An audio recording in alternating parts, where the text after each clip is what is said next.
بسم الله الرحمن الرحیم. نن زموږ اساسي موضوع کنډیشنل فارمټینګ دی. کنډیشنل فارمټ ته راځو. په کنډیشنل فارمټ کې لومړی موږ تاسو لرو ګریټر دین.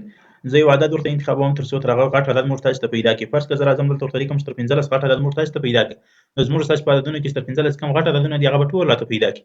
دا په مختلفو رنګونو سره ښودلای شو. په هر ډول رنګ چې تاسو غواړئ وښایئ په هغه رنګ لري ځای ښودلای شي. مختلف رنګونه دي، هر رنګ چې تاسو ته ښه ښکاري دی په هغه رنګ باندې ښودلای شي. ورباندې اوکې کړئ تر څو پورې اپلای شي هغه رنګونه یا هغه عددونه درته پیدا کړي. همداسې بل موږ تاسو لیست دین لرو. په لیست دین کې بیا ورته وایي فرض کړه زه هم لږ، نو زه ورته وایم چې تر 15 لږ عدد راته پیدا کړي. اوس تاسو ورته ګورئ زموږ په جدول کې تر 15 کم کوچنی عدد و، هماغه عدد یې موږ تاسو ته پیدا کړي. همداسې موږ تاسو بیټوین لرو. د دوه عددو په منځ کې عدد پیدا کولی شو. زه ورته وایم چې د 9 او فرض کړه 12 تر منځ عدد دې موږ تاسو ته پیدا کړي. نو دی به موږ تاسو ته د 9 او د 12 تر منځ کوم عدد دغه پیدا کړي. خپل 9 او 12 به هم پکې کې شامل وي. ایکوال و مساوي عدد پیدا کړي. هر څو عدد چې دی په کار فرض کړه زه ورته 15 عدد راته پیدا کړي. نو ډایرکټ ورته هماغه یو عدد پیدا کړي چې ایکوال کې یوازې یو عدد راته پیدا کړي. همداسې ټیکسټ ډاټ کنټین د په خطه باندې اپلای کیږي. کوم ځای کې موږ خطونه لرو هغه سره پیدا کولای شو. نو زه راځم چې لومړی یو څو نمونه لیکم تر څو پرې هغه بیا اپلای کړم. موږ تاسو نمونه ولیکل. اوس دلته راځو کنډیشنل فارمټ ته، په دې ځای کې ورته انتخابو ټیکسټ ډاټ کنټین هغه خط چې درلودونکی وي. فرض کړه زه ورته وایم چې د اچ، نو فرض کړه ما اچ ورته انتخاب کړ. نو اوس په کوم نمونه کې اچ راغلی دی هماغه به راته انتخاب کړي، یا بي مې ورته انتخاب کړ. په کوم نمونه کې چې موږ تاسو ته بي راغلی دی هماغه نمونه به موږ تاسو ته ټول انتخاب کړي. همداسې ريډیټ لپاره موږ لرو دلته اډیټ اکویرینګ کې موږ تاسو تاریخ راخستلی شو. زه به راسم لومړی به دلته یو تاریخ ورته ولیکم تر څو پورې هماغه تاریخ راته راواخلي. اوس به تاریخ یې څه شاته ولاړ شم تر دا نن ورځې او یو څه به مخکې ولاړ شم تر څو پورې ما دغه تاریخونه بیا پیدا کړي. اوس دلته راځم کنډیشنل فارمټینګ ته، دلته ډیټ ته راځم.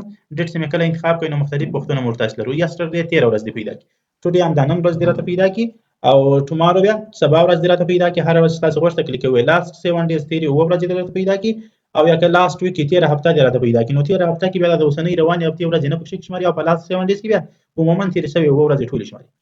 دیس ویک همدغه روانه هفته چې کومه ده دغه دې راته پیدا کړي. نیکسټ ویک راتلونکې هفته، لاست مونث 13 میاشت، دیس مونث دغه میاشت، او نیکسټ مونث راتلونکې میاشت. هر یو تاسو په کار هماغه ورته انتخابولی شئ. اوکې به کې هماغه به تاسو ته پیدا کړي، او له نورو څخه به یې په رنګ باندې جلا کړي او جلا توپیر به ورکړي. ډوپلیکیټ کې بیا تکراري عددونه پیدا کړي. که فرض کړئ موږ دلته د نمونه کې تکراري ورته لیکم تر څو پورې موږ ته بیا پیدا کړي. دا به انتخاب کړو. کله چې مو انتخاب کړئ راځو دلته او ورته ډوپلیکیټ والیوز انتخابوو. دا مو کلیک اوس موږ تاسو ته تکراري کوم عددونه دي هغه یا کوم نمونه دي یا کوم څه دي هغه ټول راته انتخاب کړي. همداسې یونیک هم انتخابولی شئ. یونیک بیا هغه درته انتخابوي کوم چې تکرار شوي نه وي، یوازې یو واري. ټاپ اینډ بټم رول دی. ټاپ اینډ بټم رول کې به موږ تاسو غټ او کوچني عددونه پیدا کولی شو. ټاپ 10 که چیرې زه انتخاب کوم نو هغه لوړ غټ عددونه به 10 دانې راته پیدا کړي. دا شمېره تاسو هم کمولی شئ او هم یې زیاتولی شئ. کوم ډول چې مو خوښ وي هماغسې پرېږدئ. همداسې ټاپ 10% 10 لوړې فیصدۍ والا چې دا لوړ فیصدۍ والا انتخابوي. موږ تاسو 10 غوښتي وو، کمپیوټر یوازې 2 راته انتخاب کوم. دا ستاسو په اندازه باندې پوره 10 نه درته انتخابوي. تاسو مخ ته ځئ نو د یو کمپیوټر به هغسې یو کس ورسره اضافه کوي. یعنې 10 لوړې فیصدۍ والا به تاته راوباسي، خو 10 نه راباسي بلکې 2 او 3 د 10 پر ځای باندې درته راباسي. بټم 10 دی. بټم 10 به بیا لاندې یا ټیټ عددونه 10 دانې درته پیدا کړي. همداسې د فیصدۍ په لحاظ هم موږ راخلو ورسره کلیک کوئ. کله چې مو کلیک کوئ موږ تاسو ته به 10 ټیټې فیصدۍ والا، خو د 10 پر ځای موږ تاسو ته 2 پیدا کړو. دا فیصدۍ کې همدغه کار لري، ټول نه درته پیدا کوي. تاسو ته ورته ولیکل دی هغه پیدا کړي، بلکې یوازې یو شمېره له هغو څخه پیدا کړي. اباو ایوریج لوړې فیصدۍ والا درته پیدا کړي. لوړې فیصدۍ والا موږ تاسو ته ټول پیدا کړو. د دغه ټاپ 10% ترمنځ فرق دا دی چې دغه جدول پر دوه برخو ویشي. یوه برخه یې د نیمایي برخه هغه په ټیټه فیصدۍ کې حسابي، نیمایي برخه یې په غټه فیصدۍ کې حسابي یا په لوړه فیصدۍ کې حسابي. او داسې نه چې کېدای شي یا شمېره تر 10 ور ډېره کړي یا تر 10 ور کمه کړي. نه 10 نه څو ده ستا جدول چې هر څونه و نیمایي لوړه فیصدۍ ده او پاتې نیمایي ښکته فیصدۍ ده. همداسې بیلو ایوریج کې بیا ښکته فیصدۍ کې کم نیمایي جدول دغه به ټوله درته انتخاب کړي. ډیټا بارز کې موږ کولی شو ډیټا بار ورباندې اپلای کړو. په کوم ځای کې چې عددونه ډېر وي په هغه ځای کې به د خانو رنګ هم ورسره ډېر وي، او په کوم ځای کې چې عددونه کم وي په هغه ځای کې به د خانو رنګ هم ورسره کم وي. همداسې سکیل کالر ورته اپلای کولی شو. کوم عددونه چې مو خوښ په هماغه طریقه باندې انتخابولی شي.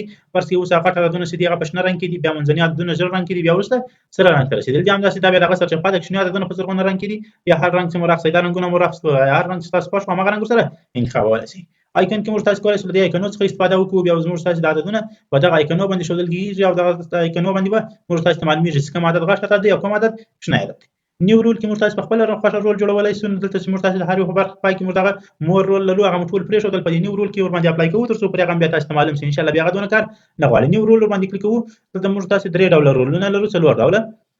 لومړی ټو کالرز د 2 رنګو دي. دلته به راسئ ورته انتخاب وکړئ چې کوم رنګونه دي سره ګډ شي. نو هماغه رنګونه چې د انتخاب کړو بیا به هماغسې تاسو ته جوړ شي. له دې ځایه ته کولی شئ خپل هم عدد ورته ولیکئ، نمبر انتخاب کړئ، ورته ولیکئ زما په جدول کې کوچنی عدد دونه دی، او دلته ورته ولیکئ چې غټ عدد دونه دی. په دې هېڅ ضرورت نشته ځکه دلته موږ تاسو ته خپله لیکلي دي لویسټ والیو تر ټولو کوچنی عدد، هایسټ والیو تر ټولو غټ عدد. نو تر ټولو غټه دا کوچنی دا دواړه کمپیوټر انتخاب کړی دي، موږ تاسو انتخاب ضرورت نه لرو، یوازې اوکې کوو، کله چې اوکې کوو غټه دا د بشنه رنګ کې راته وښودله او ټیټه دا دی بیا په دغه بل رنګ کې راته وښودله. همداسې بل فني ورور کې موږ تاسو درې رنګونه سره ګډولی شو، دا به ورته انتخاب کوو، اوس دلته درېیم رنګ هم ورسره اضافه کولی شو، کوم ډول رنګ چې مو خوښ و درېیم رنګ هماغه ورسره اضافه کړئ تر څو پورې بیا په هغسې شکل کې تاسو ته وښودل شي. اوس به زه اوکې کوم، کله چې اوکې کوم نو موږ تاسو جدول به درو برخو ته وویشي، کوچنی عدد، منځنی عدد او تر ټولو غټ عدد، هر رقم چې مو غوښتل هغه یې راواخلئ. نو په دې ځای کې موږ تاسو دغه عددو انتخاب ته ضرورت نه لرو چې دلته ورته انتخاب کوو، بلکې کمپیوټر یې خپله زموږ تاسو جدول ته ګوري او له همغه ځایه راته انتخابوي.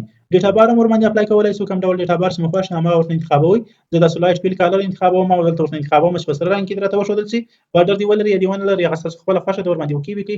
اوس په هماغه ډیټا بار ورباندې ښودل کېږي، په کومو خانو کې غټ عدد لیکل شوی یا خانې به له رنګه ډکې او کومو خانو کې چې عدد کم لیکل شوی کوچنی عدد وي هغه بیا لږ رنګ ولري. نو هر ډول چې تاسو خوښ وي هغه ورباندې اپلای کولی شئ.